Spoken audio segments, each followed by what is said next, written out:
Promotional consideration paid for by the following. Hello and welcome, Cheap Shot Nation, to another Cheap Shot review for wrestling.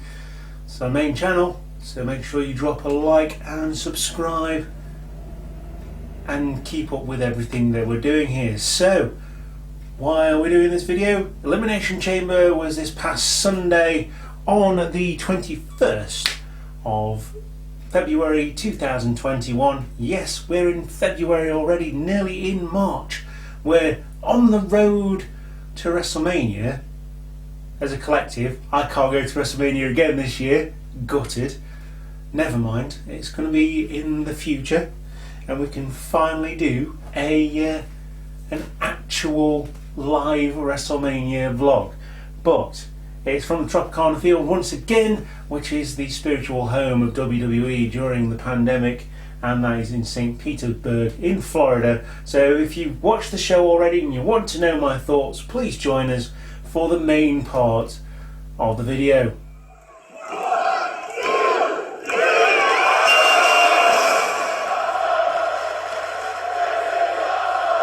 So, the show started, of course, with the kickoff show, the pre-show for all us old school people right here, although there was no Todd Pettingale available to do the commentary for this one. It is a fatal four-way match between Ricochet, Mustafa Ali, John Morrison and Elias for the open spot in the triple threat match for the United States Championship, currently held by the almighty Bobby Lashley. Cutting a long story short, Morrison rolls up Mustafa Ali as he is laughing at the unfortunate Ricochet, who's been rammed into the post by his gang of thugs in retribution, and he gets a roll up for the pin, the most devastating move in professional wrestling today. John Morrison is your winner, and he is going on to that triple threat match for the United States Championship. We open the show with the Elimination Chamber #1 contenders match for Roman Reigns' Universal Championship. It is the SmackDown version of the Elimination Chamber that we're opening up the show with, and we have Kevin Owens versus Sami Zayn. There's no females in this Elimination Chamber. In fact, there's pretty much no females on the whole show at all, apart from the women's tag team match. Thank goodness it was split up with that. Sami Zayn, Baron Corbin, Jey Uso, Cesaro and Daniel Bryan, who has won an Elimination Chamber not so long ago when he was WWE champion himself. And gotta say, this match was really good. It was really fun. Sami Zayn was the comic relief in this one. It was absolutely hilarious hearing everything that he had to say to people. So we get Cesaro and Daniel Bryan starting the match with the other four combatants in the pods respectively. Baron, after 5 minutes of beating each other up, Cesaro and Daniel Bryan, a nod back to the independent circuit. Baron Corbin is in next. Surprised by this one. I thought they would release him a bit later. He's out first. He's like a man possessed. He is absolutely dominant. He gives 2 deep sixes and a couple of near falls on both opponents. Corbin, like I say, is dominant. Neither opponent able to even get a lick in on the king. Sami Zayn enters the match next, but holds his door shut as Baron Corbin tries to get him. Unfortunately for Sami Zayn, or fortunately, Daniel Bryan would smash Baron Corbin into the plexiglass pod, but Cesaro would notice that the other door was actually open, because there's 2 doors now to the Plexan pods in the Elimination Chamber, and Cesaro just starts beating up Sami Zayn. I thought that was absolutely hilarious. I like that. Helluva Kick misses on Kevin Owens' pod, and Daniel Bryan moves away from that offensive move from Sami Zayn. tries to climb onto the pod. He basically, Cesaro tried to throw him up in the air to European uppercut him, but he lands on the top of the pod, in which Jey Uso is contained. And they fight on the top of the pod. Sami Zayn tries to get away. They climb across the pod, climb across the chainmail, sorry, and eventually Sami Zayn gets dropped by Cesaro. Cesaro just does some chin-ups for a laugh. And like a different reviewer said, it's times like these where you just want the pop of the crowd. You know, that'd be a really fun kind of pop for the WWE universe.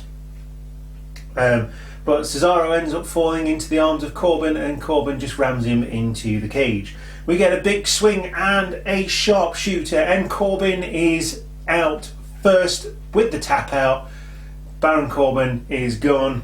Owens comes out next, and Zayn tries to reason with his former best friend. Does not work, and he says, "Oh my god, what are you doing?" before throwing him into the pod, which again was absolutely hilarious.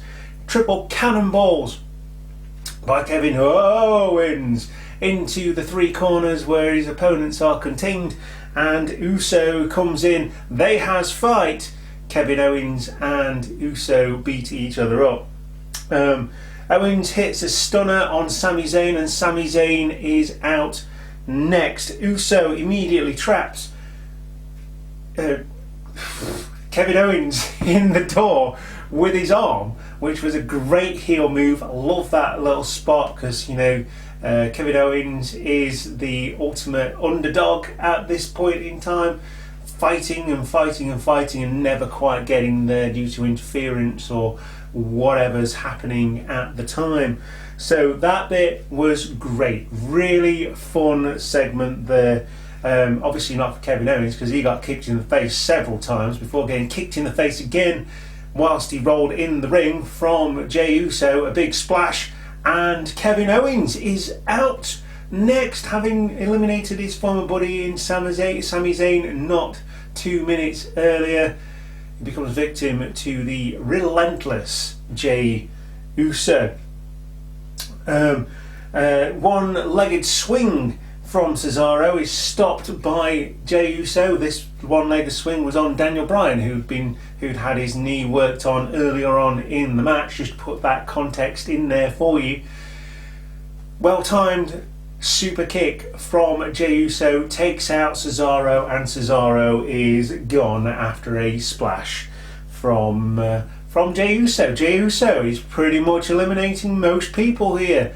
I like Jey Uso. I think he should be in the main event picture, but obviously he is very much being abused by his cousin at this point in time. With my new job, I know about these things because we have to look out for them. He is in an abusive relationship. There you go. That's my psychological take on Jey Uso and Roman Reigns, the head of the table. So yeah, splash onto Bryan, but Bryan kicks out now. So Cesaro is gone. Bryan kicks out the splash, which is hit immediately after Cesaro goes out. Uso goes for the splash again from the top of the pod, but the knees go up from Daniel Bryan, too long to set that move up.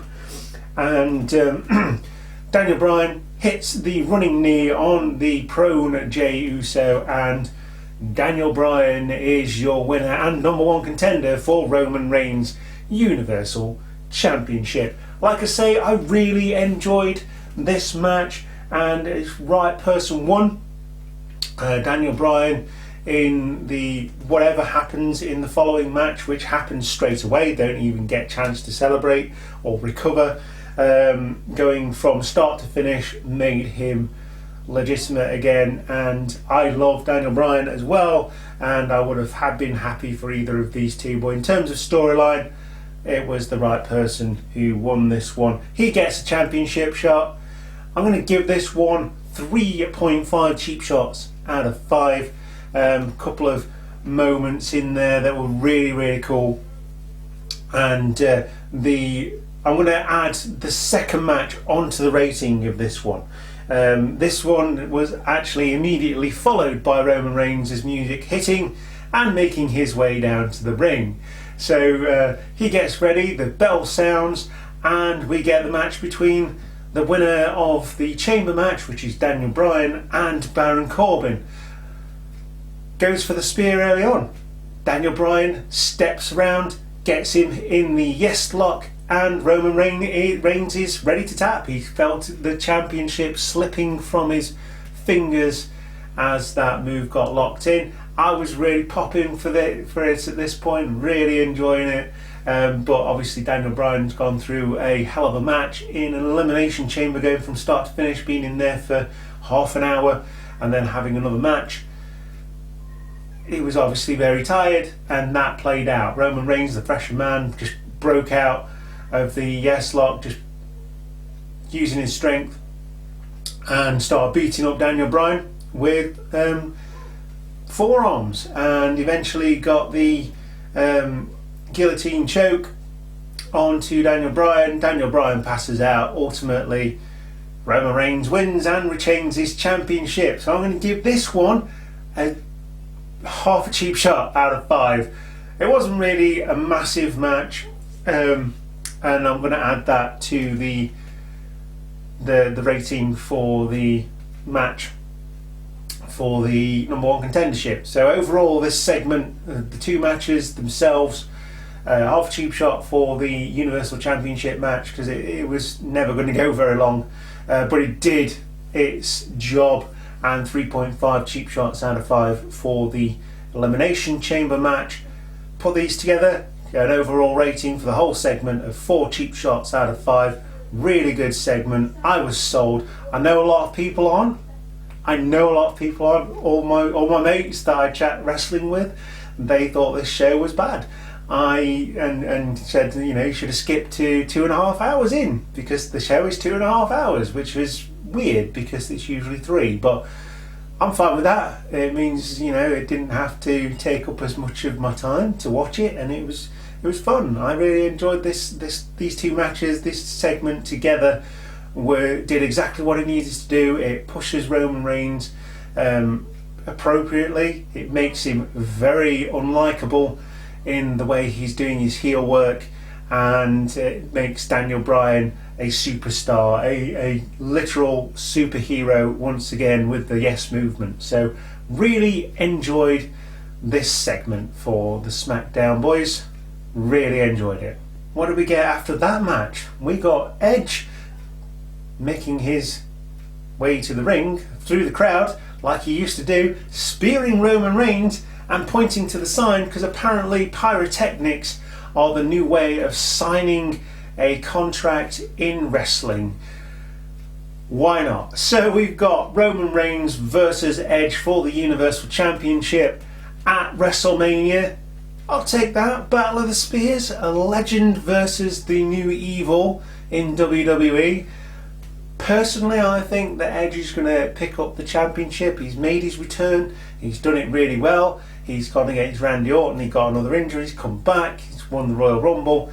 And usually, unless it's exceptional circumstances, the winner of the Royal Rumble goes on to win the championship at WrestleMania, and I'm okay with that. That is I'm going to say right now, I'm going to predict it's going to be Edge winning that championship at WrestleMania, and that's going to be fine, because you know there's going to actually be people in the stadium cheering for this one, unlike it was with Drew McIntyre, and I still feel bad for the guy. But yeah, that's fine. So we get the announcement. The deal is signed with pyrotechnics and Edge pointing to the sign. Yeah, that was just a segment through. Anyway, we get to see Bad Bunny. I've still not quite worked out what a Bad Bunny actually is. If you know what a Bad Bunny is, please put it in the comments section down below, because I'm still scratching my head every time he turns up. Apparently he's the 24/7 champion now, and he's having a feud with Miz. Why not? He destroyed his decks. I applaud Miz for doing so, because that performance at the Royal Rumble was absolutely blinking awful. So, and just as the Miz is turning round to have this feud with Bad Bunny, who slapped him in the face, Damian Priest turns up. Hooray! Hooray for Priest! He saved the day for Bad Bunny. I would have let the Miz beat him up personally, but then that's the story writers, isn't it? But there you go. That's that. Updated United States Championship is next. It would have been Bobby Lashley versus Keith Lee versus Riddle, because what's the point of having the name Matt? I wonder if they'll give him his first name back like they did with Mustafa Ali. Who knows? Answers on a postcard and send them to the comment section down below, because I don't take postcards. And that's that, isn't it? The new match based on the pre-show, the kick-off show. John Morrison is filling that spot for Keith Lee, who's genuinely got an injury and he couldn't make the match. So it's Bobby Lashley, the current US champion, versus Riddle versus John Morrison. Really good match, actually. Quite enjoyed this one. Bobby Lashley has been made to be a beast. I really like that. That is exactly what it should be. He's the silent monster. He doesn't say anything. He lets MVP do the talking for him. And I've been really enjoying what Bobby Lashley is doing. I've been really enjoying the story writing for the Almighty recently. And it's, let's face it, it's a world away from marrying Lana and getting divorced. This is what Bobby Lashley should do. And again, I know my mates don't like Bobby Lashley. I think it's down to their prejudices against him, and that's not because of the colour of his skin, by the way. They've just never actually liked him. I always had a soft spot for Bobby Lashley. This is exactly what he should be doing, beating people up on a regular basis for someone else. That's what it should be. It'd just be the new APA or the LPA or whatever. So, like I say, Lashley was dominant for large parts of this until Riddle and John Morrison decided to team up and take down the Almighty. Two high-flying moves takes Bobby Lashley out of the picture, and Riddle comes back in with a flurry of strikes before Lashley breaks up the pin and a near fall. MVP gets in Morrison's face. He's come down to the ring with Bobby Lashley. He's also on a crutch. I'm not quite sure why that is, but it was convenient for storytelling's sake, and apparently there's no disqualifications in a triple threat match. Something else I didn't know. So yeah, that was interesting. Morrison goes outside, steals the crutch. MVP is constantly saying, no, he shouldn't be doing that. Bobby Lashley hits a massive move on John Morrison.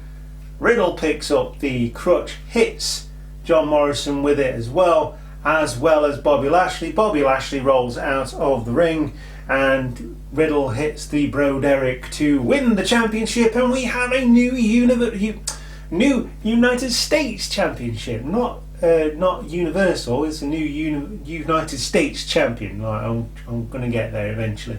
Been a long day. It's been a long day.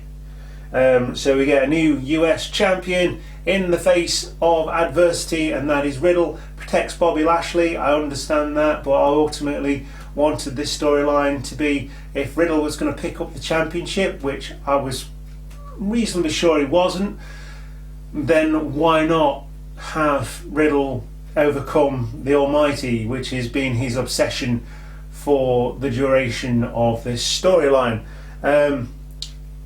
Again, good match, but nothing special. It was filler, much like the Women's Tag Team Championship match. I'm going to give this 2 cheap shots out of 5. Very serviceable match.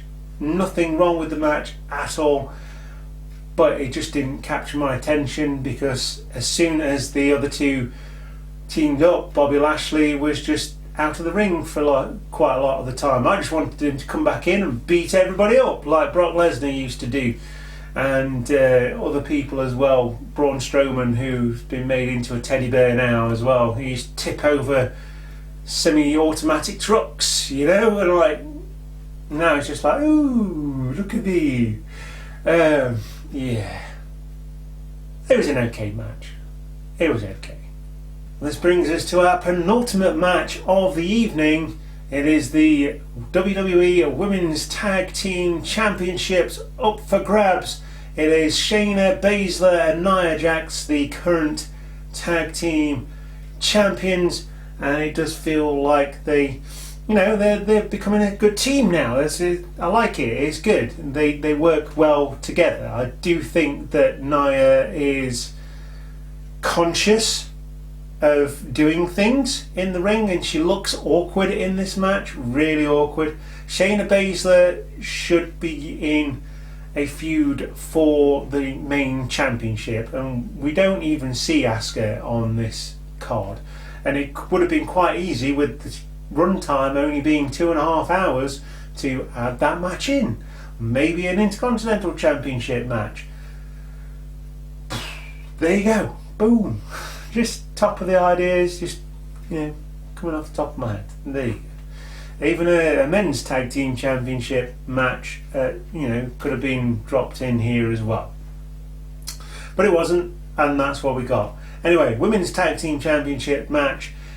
The champions are defending against the number one contender for whichever championship she chooses, because she hasn't chosen yet, the Royal Rumble winner, Bianca Belair.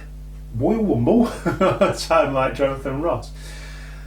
Bianca Belair and her newfound tag team partner and possibly opponent at WrestleMania, Sasha Banks. And for some reason, what's his name? Reginald. Reginald is now courting or trying to convince Sasha Banks that he needs to be her manager. I'm not getting it. What happened with the Carmella thing? I mean, it's bad to say considering I give reviews of the pay-per-views, but I don't really get what's happened in between. I don't have time to watch Raw and SmackDown. I just don't have time. If I can catch up with it, I will, but I'm not sure. Answers in the comment section down below. Fill in the gaps for me, because I'm still not quite sure. Sasha Banks is hot, by the way, but I mean, I don't blame Reginald. I just thought he was with Carmella. Well, there you go. That's that, isn't it? So this match. First major thing here is the first major part of this match is a glam slam and a frog splash. Good teamwork here from Sasha Banks and Bianca Belair, although there was a lot of blind tags from this duo. You could see that Baszler and Jax had been teaming together for quite some time, and they were doing tags properly. Banks and Bianca Belair looked awkward at times, but did have their moments. The kiss of death by Belair, but Belair is pulled off of Shayna Baszler by Nia Jax to stop the pin. Spinebuster on Belair from Nia Jax. The Meteora hits from Sasha Banks, really awkward looking as well. Like the SmackDown champion is looking awkward in this match as well. It is at this point that Reginald turns up. He alluded to this before the match in the interviews, that he was going to get a bottle of champagne on ice for the winners, what he thought was going to be the winners, or who he thought was going to be the winners, which was Belair and Sasha Banks. And he comes down to the ring with 2 champagne flutes and a bottle of the fizz. He throws the bottle into Banks, and she said, "I'm not going to use this. Yeah, this is illegal, man." Nia Jax comes up from behind with the most awkward looking move that I've ever seen. I mean, like, it feels like I'm picking on Nia Jax. I actually quite like Nia Jax, but her history, you can tell she's a bit timid in the ring now. She needs to be that beast that Bobby Lashley is. She just needs a bit of time to get over that hurdle, I feel. But like I say, as Reginald throws her the champers, Jax pins Banks after that awkward looking splash thing that she did into the corner. and the championships are retained by the tag team champions. It was okay, this match. It didn't capture my attention. You could tell that there wasn't much chemistry between the four women, the two teams, whatever, and the introduction of Reginald was just not needed. It really was not needed. I don't get this storyline, especially with the tag team championships. You've got constantly the both Raw and SmackDown women's champions mixed in with the tag team championships, and that's not really how it should be. They should have their own matches. The women's tag team championship should have its own matches. That's how it should be. Even if they rotate on a monthly basis because they can't quite fit them in, that's fine. But you've got to do something with all three and keep the storylines going. I know it's very difficult at the moment with everything that's going off and all the championships they're in order. But you're putting more thought into the 24/7 championship WWE than you are to the women's tag team championships, which was such a big introduction or reintroduction a couple of years ago when Banks and Bayley won them in the Elimination Chamber. It was groundbreaking. Women's Elimination Chamber for the women's tag team championships, and 3 years down the line, play. There you go. Rant over.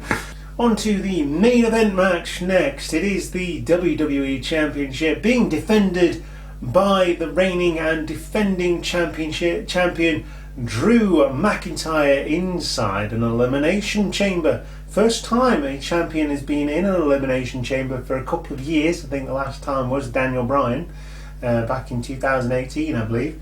Defending his championship, which was in fact the WWE Championship. But at this point, Drew McIntyre's dominated all comers, and this was the perfect solution for that, and it was great. My only criticism of the whole show was that there was not a women's Elimination Chamber match.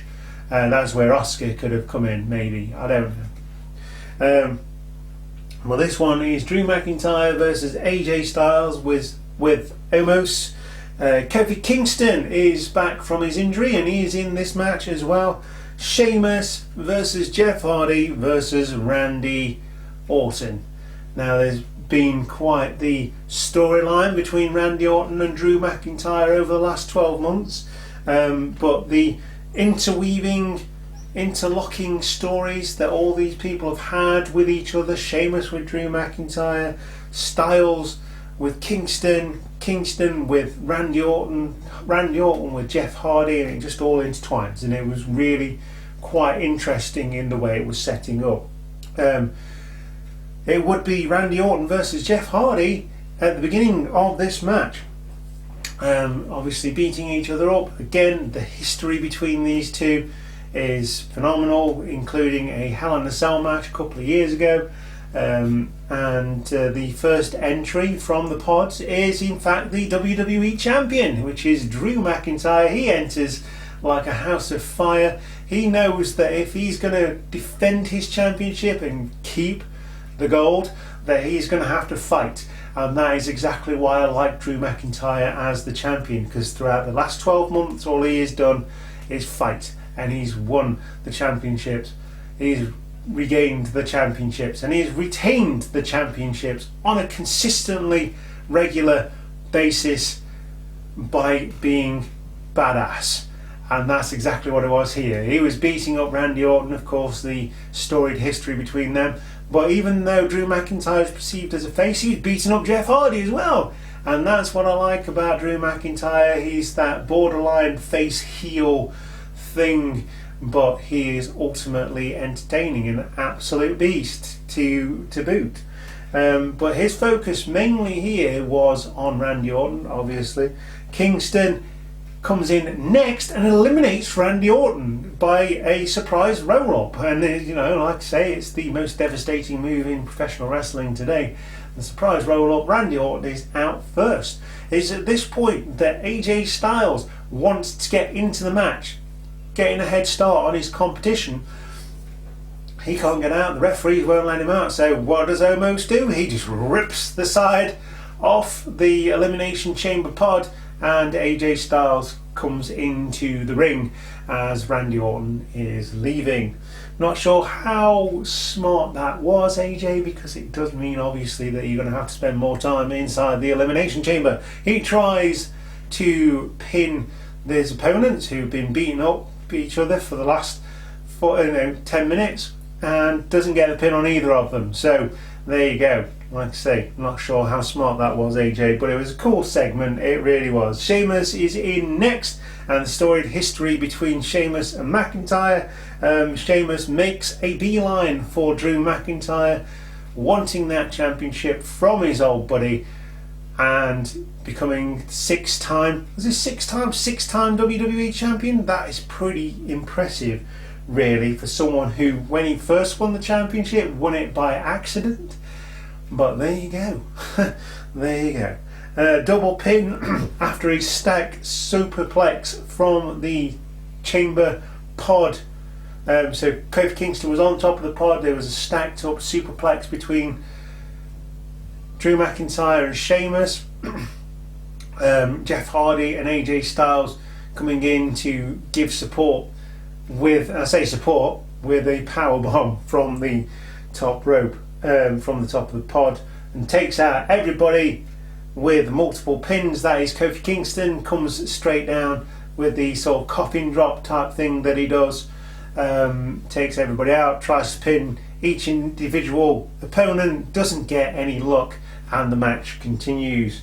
Kofi goes out via the Brogue Kick, and the Whisper in the Wind is hit on everybody on the outside of the ring, inside the chamber obviously, because the chamber is now locked that AJ Styles broke out of.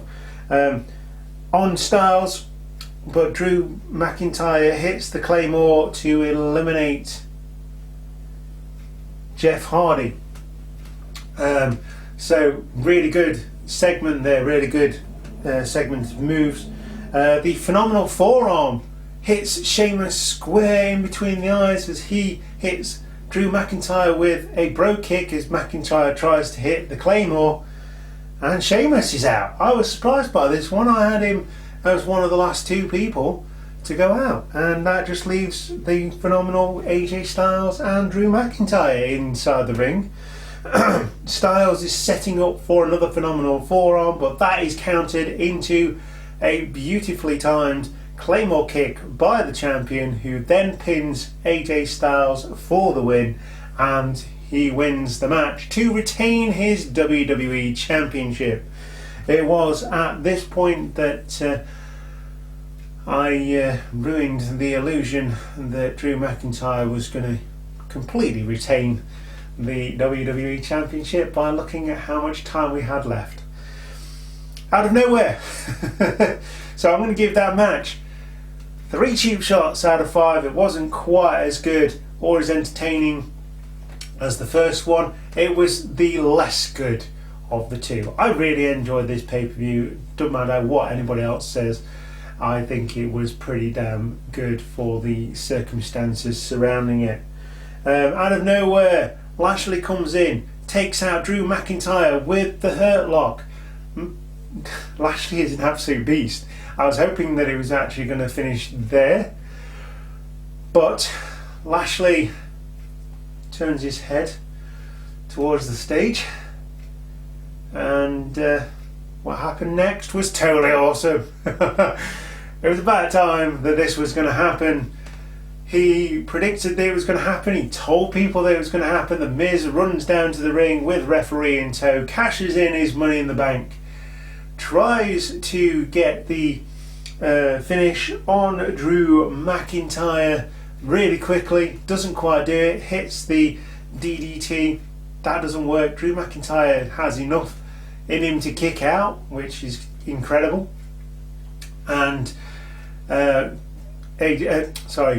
The Miz then goes for the skull crushing finale, which is apparently much more impactful than the DDT, and wins the WWE Championship. I'm fine with this. I'm gonna go against popular opinion here. I am fine with The Miz finally winning that championship again. I think he's one of the safest workers in WWE. He has worked hard. He's gone down and all the way back up and down and all the way back up again, and it was actually about time that he did this. It's been 11 years since he had that championship, and that makes a lot of difference, doesn't it? It's 11 years. In fact, is it 11 years? It might even only be 10, because I seem to remember him having it at WrestleMania 27. I'm going to go back and check on that, but yeah, he deserves it, totally. I'll say, I'm going to go against popular opinion on this one. I am okay with The Miz winning the WWE Championship. It still protects Drew McIntyre as this badass face that could potentially pick up the championship for a third time in front of a crowd and get the pop he deserved last year. It opens up a lot more possibilities. Bobby Lashley now wants the championship as well. Apparently that was a deal that was struck according to Monday Night Raw, and yeah, it just opens up a whole new list of possibilities. The two chamber matches were really good. The US Championship was okay. Where the downfalls came was the Women's Championship, and that was pretty much it. And that to me makes a good pay-per-view. It's a transitional pay-per-view. It's on the road to WrestleMania. It's not going to be the best pay-per-view ever, because they're saving that for the 8-hour 1 week WrestleMania show that they put on now. 8 hours a day, 1 week. So in conclusion of this pay-per-view, and in defence of this pay-per-view, my personal views are that it was good. It was okay. It wasn't the worst pay-per-view ever, like some people are saying. I think this needs to be taken into consideration when you're thinking about watching it. It wasn't the best pay-per-view, but it was okay. It was certainly watchable. It had some fun segments in it, and I'm stoked for what will happen at Fastlane. Just hope they've got enough time to build things up. Perhaps Bobby Lashley coming in is making things fresh, which is good. Obviously Drew McIntyre will have his rematch, and we've got a new WWE champion, so there's things to look forward to all the time. So if you watch this pay-per-view and you have similar views, or you disagree with me completely, do leave us a comment in the comment section down below, but be nice, because it's nice to be nice, isn't it? If you've got a view, leave it, we'll chat about it, and that's fine. Drop us a like, hit the subscribe button, ring that notification bell to know when we upload new content to the channel. Hopefully, fingers crossed, that will be British wrestling very soon as well. And I'll see you next time. Keep watching wrestling, keep grappling with that subscribe button, and I will see you next time. Take care, Cheap Shot Nation.